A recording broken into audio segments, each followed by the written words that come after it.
guys, welcome back to the channel. My name is JD and today we're gonna be transforming this camera, the Sony A7V, into a full cinema camera setup. Of course, using the SmallRig Advanced Rhinoceros cage kit. Wait till you see the final build at the end.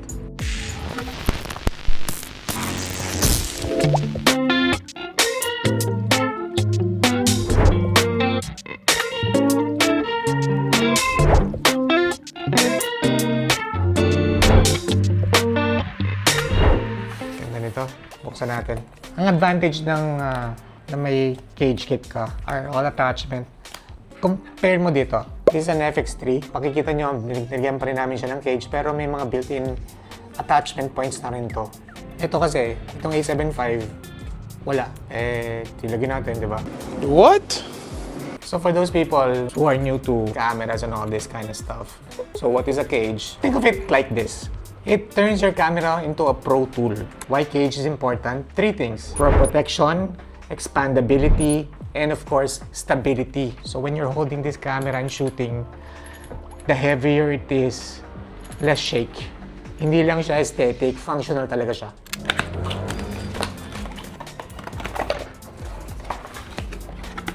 Ayan siya. Ito yung grip. Another grip.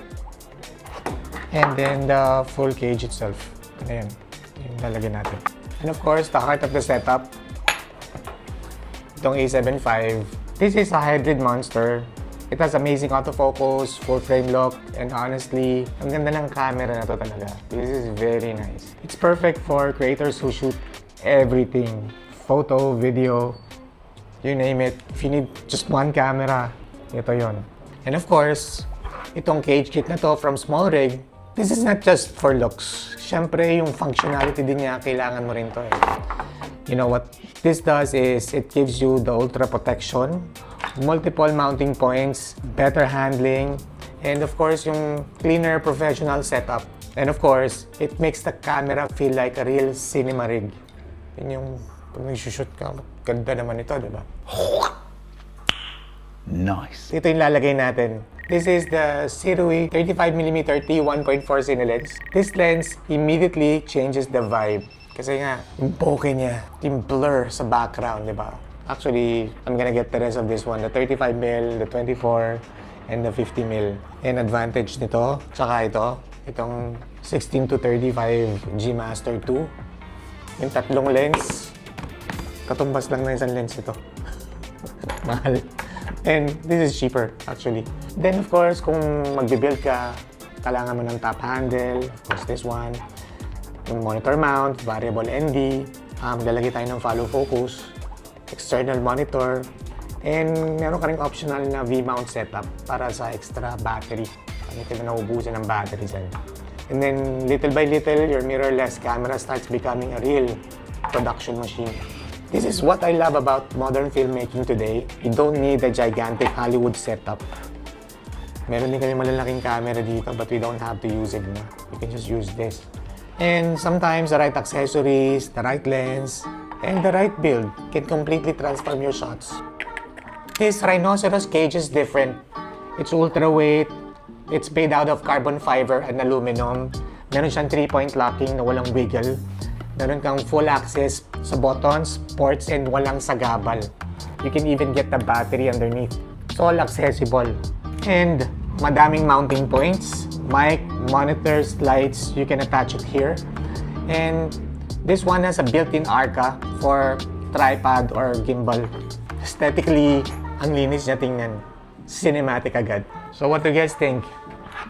Overkill ba? Hindi pa naman overkill to. Wala pa tayong ninadagdag na ibang mga kailangan natin dito. Pero we will use this. You know.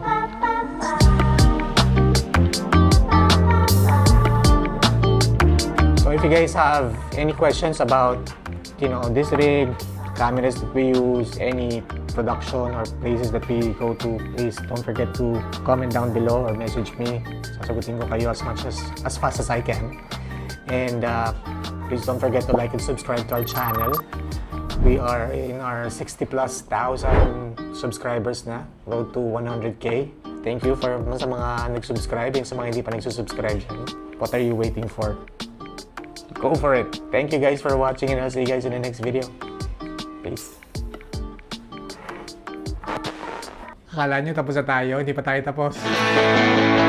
Na-reveal, ito yung build, ito yung SmallRig na ginawa natin using the SmallRig, Rhinoceros, and the A7V.